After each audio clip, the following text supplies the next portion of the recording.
안녕하세요. 6살 난 딸아이를 키우고 있는 30대 여성입니다. 익명의 힘을 빌려 제 이야기를 좀 해볼게요. 사람이 염치가 없어도 분수가 있지 제가 오래 산 것은 아니지만 저희 신우 같은 사람들은 살면서 처음 봤습니다. 솔직히 말할게요.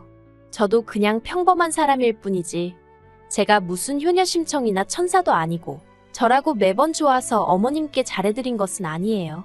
어떤 날은 어머님에 대한 사랑과 연민이 있기도 했지만 또 어떤 날은 그저 자식이기 때문에 며느리의 도리로. 단, 확실히 말할 수 있는 건 제 딴에는 어머님께 최선을 다했습니다. 그리고 그게 딱히 뭔가를 바라고 한 것도 아니에요. 아니, 까놓고 말해서 뭐 나올 거나 있어야 바라기라도 하지요. 유세 부리자고 생색내자고 한 일은 더더욱 아니었고요. 하지만 그래도 신우들이 사람이라면 어쨌든 피 한 방울 안 섞인 올케가 그렇게 자기 엄마한테 잘하는데 하다못해 입에 발린 말이라도 고맙다, 고생이 많다, 수고했다 한마디쯤은 해줄 수 있는 거 아닌가요? 남편과는 같은 직장을 다니던 동료의 소개로 만나게 되었습니다. 사귀는 동안에는 일단 제 성격이 남의 사생활에 크게 관심을 두는 편도 아니고 해서 남편의 가족관계라던가 경제적 배경 같은 것은 본격적으로 결혼 이야기가 나오기 전까지는 궁금해한 적도 없고 묻지도 않았네요. 솔직히 연애하는 동안에는 남편이란 사람 하나만 보고 만났거든요. 남편은 평범한 직장인으로 술, 담배도 하지 않고 취미생활이 운동인 건실한 청년이었어요. 게다가 재미있는 사람은 아니었지만 과묵하고 매사 행동에 신중했기 때문에 제 마음을 상하게 하는 일도 없었지요. 그러다가 만난 지 2년쯤 되던 해 남편이 먼저 결혼 이야기를 꺼냈습니다. 결혼 생각이 있으면 지금 하고 그게 아니면 헤어지는 게 좋지 않겠냐고 하더라고요. 프로포즈 치고는 낭만이라곤 하나도 없어서 당황스럽긴 했지만 평소에 남편답게 실없는 소리는 안 하는구나 싶대요. 그런데 막상 결혼을 진행하면서 생각지도 못한 상황을 마주하게 되었습니다. 어디서부터 이야기해야 할지 모르겠지만 일단은 가족관계부터 이야기해볼까요? 저는 일남일녀 차녀로 오빠와는 나이 차이가 제법 나요. 그렇다 보니 친정부모님도 친정오빠도 매사 제가 하는 일이라면 무조건 찬성해 주었고 지지해 주었고 한마디로 많은 사랑과 관심을 받으며 자랐습니다. 반면에 남편에게는 위로 2명의 시집간 신우들이 있었어요. 아무래도 제가 이런 사연을 쓰게 된 것 자체가 신우들 때문이니 조금만 말해보자면 신우들은 누가 더하고 못하고를 따질 필요도 없을 만큼 둘 다 이기적이고 뻔뻔한 사람들이에요. 결혼 초에는 제 버릇을 고친다나 길을 눌러놓겠다나 헛소리를 해대면서 시비를 걸어오기도 일쑤였지요. 하지만 저라고 성격이 없는 편도 아니고 그런 신우들의 헛짓거리에 노란하지 않았네요. 그리고 사실 2명의 신우들보다 저를 더 난처하게 했던 건 바로 혼자이신 어머님이셨거든요. 부모님에 관한 이야기다 보니 조심스럽긴 하지만 그래도 허심탄회하게 털어놓겠습니다. 일단 저라고 아주 유복한 환경에서 자란 것은 아니에요. 친정아버지는 일평생 건설 노동자로 일하셨고 어머니는 남의 식당을 전전하며 일을 하시다가 당신 식당을 차리신 지는 몇 년 되지 않으셨지요. 그래도 자식들한테는 절대 짐이 되지 않으시겠다며 진작에 노후 준비도 맞춰놓으셨고 지금은 큰 걱정 없이 지내고 계세요. 반면에 어머님께서는 재산이라곤 집 한 채 가지고 계신 게 전부였어요.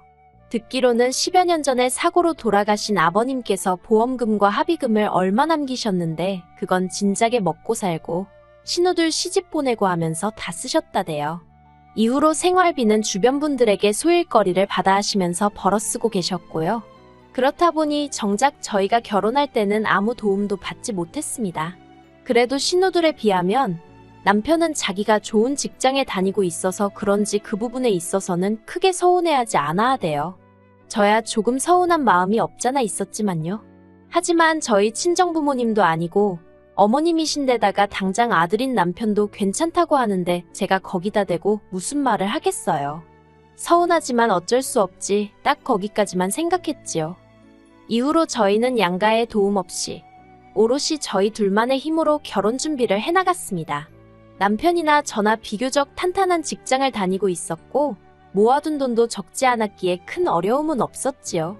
지은 지 20년도 넘은 아파트였지만 그래도 저희만의 보금자리도 마련했고 혼수도 남들 보기 부끄럽지 않을 만큼은 채워 넣었어요.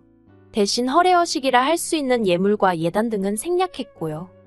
한편 식을 올리고 나서 제가 가장 먼저 했던 일 중 하나는 바로 어머님 앞으로 보험을 들어드리는 일이었습니다. 솔직히 시작하면서부터 대출까지 받은 상황이라 한 달에 어머님 보험비로만 30만 원 가까이 나가게 된 상황이 좋지만은 않았던 게 사실이에요. 하지만 보험이 없으시다 보니 당장의 병원비가 아깝다는 이유로 치과뿐만 아니라 그 어떤 병원도 안 가신 지 10년이 넘으셨다 하더라고요. 이 얘기를 들었을 땐 정말 제 입에서 아이고라는 탄식이 절로 나왔습니다. 저희 남편도 그렇고 신우들도 그렇지 어떻게 자기 어머니를 저렇게 내버려뒀나 싶었거든요. 그래서 그냥 한 달에 30만 원, 그거 원래부터 없던 돈이다 생각하고 살자는 마음으로 어머님께 저희 친정부모님이 들고 계신 보험이랑 비슷한 수준으로 다 들어드렸습니다. 남편은 그제서야 자기가 미처 그런 부분은 신경 써드리지 못했다며 정말 고맙다 하더라고요. 하지만 신우들은 고맙다는 말은커녕 그런 보험이나 들어줄 거면 차라리 어머님 맛있는 거나 한 끼 더 사드시고 좋은데 구경이나 가시게 용돈이나 좀 드리지 그러냐며 빈정거리대요. 어이가 없었지요. 막말로 자기들이 1,000원 한 장 보태지도 않으면서 말이에요. 뿐만 아니라 어쨌든 제가 보험도 들어드리고 했으면 최소한 건강검진이라던가 그런 건 딸이 둘이나 되니까 둘 중 한 명이라도 나서서 하려들어야 하는 거 아닌가요? 그런데 제가 건강검진은 어떻게 할까요? 하고 이야기를 꺼내자 큰 신우는 큰 신우대로 작은 신우는 작은 신우대로 이리저리 빼느라 바쁘대요. 그런 모습을 보고 있자니 솔직히 어머님이 불쌍하기까지 하더라고요. 모든 부모들이 다 그렇듯 어머님도 자식들 키우실 땐간이며 쓸개며 다 빼주는 심정으로 키우셨을 텐데 어떻게 저렇게들 매정한가 싶어서요. 하지만 동시에 제가 누굴 욕하겠어요. 저희 남편도 당장 회사 일이 바쁘다며 제가 해줬으면 하는 눈치더라니까요. 저도 남편이랑 똑같이 맞벌이였는데 말이에요. 그래서 결국 성질 급한 사람이 일은 다 한다고 제가 어머님을 모시고 병원에 갔습니다. 그리고는 말 그대로 머리끝부터 발끝까지 싹 다 검사를 받으시게 했지요. 그리고 평소에 어머님께선 당신은 아무렇지도 않다, 멀쩡하다 하셨지만 결과는 좋지 않았어요. 당장 죽을 병은 아니었어도 여기저기 안 좋은 곳이 많았거든요. 의사 말로는 가족들이 지속적으로 관찰하고 도와드리면 당장은 아니어도 충분히 나아질 수 있다고 했지만 남편이나 신우들을 떠올렸을 때 그 사람들 중 누가 어머님을 지속적으로 관찰하고 보살펴드릴까? 의구심이 들었네요. 그뿐만이 아니었습니다. 어머님의 치아 중 멀쩡한 건 정말 몇 개 있지도 않더라고요. 치석은 물론이고 흔들리고 심지어 빠진 이도 있는 걸 자식들 중 아무도 모르고 있었다는 게 너무 충격이었어요. 그래서 임플란트며 뭐며 10개도 넘는 이에 1,000만 원도 넘는 돈이 들어갔습니다. 말이 나와서 하는 말이지만 저도 사람인데 돈이 나갈 때는 스트레스를 꽤나 받았어요. 아무튼 그렇게 어머님이 돌아가시기 전까지 제가 어머님을 모시고 병원에 다녔고 그뿐만 아니라 평소에 식사는 어떻게 하시고 계신지, 아침에 운동은 하셨는지 누가 시킨 것은 아니지만 그냥 제가 자식된 마음으로 챙겨드렸네요. 친정부모님도 어머님께 잘하면 그 복이 전부 저에게 돌아올 것이라며 제 마음 편할 만큼 하라셨고요. 주변에서는 요새 저 같은 며느리가 어디 있냐 하기도 했고 아직 젊었던 제 친구들은 저더러 니 팔자 니가 꼬는 거라며 적당히 하라고 면박을 주기도 했지만요. 그렇게 하는 동안에도 신우들에게 좋은 소리라고는 눈꼽만큼도 들어본 적 없습니다. 신우들이 기껏 한다는 소리라곤 보험 좀 들어놓고 아주 본전을 찾는다며 대단하다고 비아냥거리는 게 전부였지요. 그때마다 남편이 나서서 신우더러 보험료는 어디 땅 파면 나오냐고 받아치긴 했지만 말이 나왔으니 말인데 언젠가 한번 따지고 보니까 한 달에 30만 원씩 2천만 원 넘게 저희 부부가 부담하고 있었더라고요. 그러다 어느 날이었어요. 어머님께서 저만 따로 부르시더니 제 손을 꼭 잡으시면서 당신하고 부동산에 좀 가자 하시는 거예요. 당신 살고 있는 아파트 명의를 제 명의로 바꿔주고 싶으시다면서요. 저는 생각지도 못한 어머님의 말씀에 깜짝 놀랐습니다. 남편도 아니고 제 명의로 해주신다니 그게 무슨 말씀이냐고 안 해주셔도 된다고 아주 손사래를 쳤어요. 그러자 어머님께서 지난 몇 년 동안 제가 당신에게 얼마나 잘해주었는지 안다면서 자식들도 몰라주는 당신 속을 제가 헤아려줬다며 올해 돌아올 제 생일 선물이다 생각하고 받으랍니다. 저는 못 받는다고 몇 번을 사양했어요. 사실 그동안 어머님하고 병원도 다니고 이리저리 다니면서 솔직히 저라고 서운한 날이 왜 없고 귀찮은 날이 왜 없었겠어요? 그런 때면 한 번씩 별것도 아닌데 어머님께 툴툴거리기도 했고 몸이 안 좋다고 둘러대곤 약속을 미룬 적도 있었습니다. 어머님이 어린아이처럼 저와의 약속만 기다리고 계시다는 걸 알면서도 그렇게 못된 적이 있었네요. 그래도 저희 어머님께선 한 번도 저를 타박한 적 없으시고 늘 미안하다, 고맙다는 말을 입에 달고 사신 분이셨지요. 그리고 그 인사말만으로도 저는 충분히 감사했고요. 그 이상의 것은 한 번도 바라본 적이 없는데 집이라니 얼마나 놀랐는지 모릅니다. 그리고 몇 달이 지났을 때였어요. 어머님이 갑자기 쓰러지셨고 바로 병원으로 모셨습니다. 그리고 병원에서 진단하기를 어머님이 치매라고 하더라고요. 이제 겨우 70이셨는데 치매라니 눈앞이 깜깜하고 암담했습니다. 그동안 더 잘해드리지 못한 게 떠오르면서 어찌나 제 자신을 탓하게 되던지요. 돌이켜 생각해보니 이따금씩 어지러워하셨고 전에 없던 건망증 증세도 보이셨던 게 기억이 나대요. 다만 병원에서는 별말이 없었으니 그냥 나이 때문인가 보다 하고 넘겼던 제 불찰이었어요. 신우들은 그런 저를 두고 한심하다 어쩌다 말이 많았습니다. 그렇게 어머님한테 잘하는 척하더니 이게 다 무슨 꼴이냐면서 빈정대기 바빴지요. 그리고는 신우들이 어이없는 이야기를 해왔습니다. 어머님을 바로 요양원으로 모셔야겠다는 거예요. 어이가 없어서 치매 환자한테 원래 살던 공간이 얼마나 중요한지 모르냐고, 그리고 어머님은 이제 초기 증상이라는데 무슨 벌써부터 요양원 타령이냐고 제가 화를 냈어요. 어머님은 원래 당신 집에서 살게 하시고 자식이 셋에 며느리 하나 사위가 둘 총 6이다. 6이서 돌아가면서 들여다보면 되지 않겠냐고요. 참고로 신우들 다 전업주부예요. 시매부들이 돈을 잘 버는 것도 아니라는데 뭐 하긴. 신우들이 어떻게 살 건 간에 그거야 자기들이 알아서 하는 일이니 제가 이러쿵저러쿵 할 것도 아니지만요. 그런데 신우들의 시커먼 속내를 알게 된 건 그 이후로 며칠이 흘러서였어요.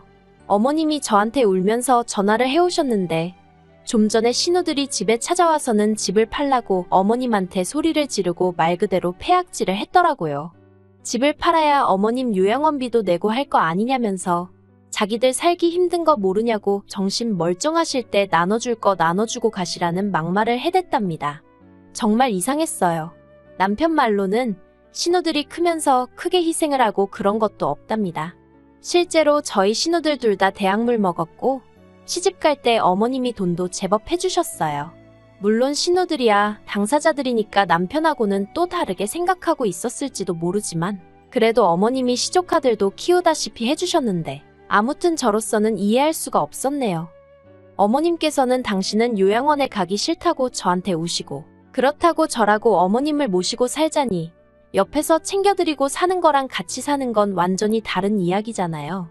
이러지도 못하고 저러지도 못하고 저도 난처하더라고요. 하지만 수화기 너머로 계속해서 어린아이처럼 우는 어머님의 목소리를 듣고 있자니 어찌나 마음이 불편하고 괴롭던지 결국 듣다 못한 제가 그럼 저랑 살자고 해버렸습니다. 그랬더니 어머님이 대뜸 그것도 싫대요. 왜 저랑 사냐면서 그저 당신이 바라는 건 죽는 날까지 당신 집에서 살다 가는 거라나요. 이후로 신우들은 어머님과는 완전히 연을 끄는 사람들 마냥 명절이고 어머님 생신이고 코빼기도 비추는 법이 없었어요. 어머님은 그런 신우들에 대해서 별다른 말씀은 안 하셨지만 자식된 입장에서 저나 남편은 마음이 참 안 좋았지요. 그래서 신우들에게 연락도 해보았지만 신우들은 그럴 때마다 나 몰라 하기 일쑤였어요. 없이 사는 자식들한테 돈 한 푼 줄 생각 없는 어머니가 무슨 어머니냐는 막말을 퍼붓기도 했고요. 그러다 지난해 어머님이 돌아가셨습니다. 치매는 굉장히 천천히 진행되고 있었기 때문에 어머님은 계속해서 당신 집에서 지내고 계셨는데 돌아가시게 된 건 심근경색이라는 생각지도 못한 이유였어요. 저희는 어머님의 치매가 시작되면서 어머님 댁 근처에 아파트로 이사를 했고 이후로 아침마다 남편과 제가 번갈아 가면서 어머님 댁에 들려 안부를 물었거든요. 그런데 그날은 남편이 말하기를 뭔가 느낌이 좋지 않더래요. 평소와는 달리 초인종을 눌러도 반응이 없고 그래서 남편이 비밀번호를 누르고 들어가 보니 어머님이 침대에서 주무시듯 세상을 떠나신 걸 알게 되었다고요. 예상보다 너무 일렀던 이별 때문에 몹시 슬펐고 그렇게 경황 없이 어머님 장례를 치렀습니다. 하지만 그런 와중에도 신우들은 뭐가 그리 급한지 어머님 명의로 된 아파트를 빨리 정리를 하지 못해 안달이 돼요. 신우들은 자식들이 전부 다 동의를 해야 집을 처분할 수 있다면서 힘들어하는 저희를 하루가 멀다 하고 불러내고 연락하고 괴롭혀댔지요. 솔직히 사람이 맞나 싶더라니까요. 그런데 알고 보니 어머님 명의로 되어 있던 줄 알았던 집은 진작에 팔린 상황이었어요. 어머님은 그 집에서 월세로 거주하고 계셨더라고요. 도대체 언제 이런 일이 있었던 건가? 저도 도무지 알 수가 없었는데 신우들은 다짜고짜 저를 의심하며 돈을 어디로 빼돌렸냐고 악을 쓰대요. 어이가 없었지요. 제가 뭐 거짓말을 했거나 정말 신우들 말대로 어머님 재산을 빼돌리기라도 했으면 어떻게든 덮어보려고 거짓말이라도 했겠지만 한 게 없는데 무슨 변명을 하고 거짓말을 할 수 있었겠어요. 신우들은 저를 콩밥을 먹이네 어쩌네 난리도 아니었지만 저는 솔직히 뭐라고 짓거리든 귀에 들어오지 않았습니다. 그저 어머님이 돌아가신 게 그 집에서 살게 한 제 잘못 같고 어떻게든 진작에 모셔오지 않은 게 죄송하고 그랬거든요. 하지만 신우들의 경찰에 저를 신고하더니 급기야 고소까지 하고 난리도 아니었습니다. 저를 정말이지 어머님 재산이나 빼돌린 파렴치한으로 몰아가는데 급급하더라고요. 하지만 당장 어머님과 저를 아는 사람들만 하더라도 빼돌려도 그 집 딸들, 그러니까 신우들이 빼돌리지 며느리는 그럴 사람이 아니라고 할 만큼 모든 게 저에게 유리한 상황이었어요. 무엇보다 저는 결백했고요. 그리고 결과는 당연히 신우들만 변호사 쓰고 어쩌고 하느라 헛돈 날렸지요. 하지만 저도 내심 도대체 어머님이 그 돈을 다 어디다 두고 가신 걸까 하고 궁금하긴 했네요. 그 비밀은 생각지도 못한 데서 알게 되었습니다. 남편이었어요. 신우의 말도 안 되는 소송이 마무리되고 나서야 남편이 저한테 1억 5천이 든 통장을 건네주더군요. 생각지도 못한 큰 금액이 든 통장에 이게 뭐냐고 물으니 어머님이 제 앞으로 남기신 거랍니다. 집을 주려고 했더니 도통 받질 않아서 남편에게 전해주라 하셨다고요. 이렇게 받으면 법적으로 문제가 되지 않냐 하니까 어머님 정신 온전하실 때 어느 정도 다 알아보고 해결해 두신 돈이라며 저더러 신경 쓸 거 없다대요. 그런 말까지 들으니 황당하고 놀란 마음도 마음이지만 어머님께 죄송한 마음이 더 커져서 말 그대로 눈물이 쏟아지대요. 사실 요즘 사람들이 하는 말이 효도는 셀프라느니 시부모는 남편 부모라고 남편이나 잘하면 되지 며느리는 그럴 거 없다 하잖아요. 그 말도 틀린 말은 아니겠지만 사실 시어머니는 시어머니대로 며느리는 며느리대로 서로 아껴주고 위해주면 그렇게 힘든 사이는 아니거든요. 적어도 저와 어머님은 그랬어요. 그래서 어머님이 그 큰 돈을 어떤 마음으로 남겨주신 건지 잘 알겠더라고요. 그 돈은 이후로도 지금까지 한 푼도 쓰지 못하고 들고만 있어요. 생전에 저희 딸을 그렇게 예뻐해 주셨으니 나중에 딸아이 등록금으로 쓸까 그런 생각 정도는 하고 있네요. 그리고 돈에 관해서는 신우들에겐 비밀로 할 생각이에요. 하늘에 계신 자기들 어머니 마음을 헤아리긴커녕 뺏어가지 못해 안달이 날 텐데 솔직히 소송하는 동안 어찌나 기가 빨리고 힘들었던지 더는 인간으로 보이지도 않고 상종도 하기 싫거든요. 한편 남편에게는 고마운 마음뿐이에요. 사실 저한테 전해주지 않았다고 해도 저는 끝까지 몰랐을 거잖아요. 그래서 이 일을 계기로 남편과 제 사이는 더 끈끈해져서 평생을 서로 의지하고 살 수 있겠다는 확신이 드네요.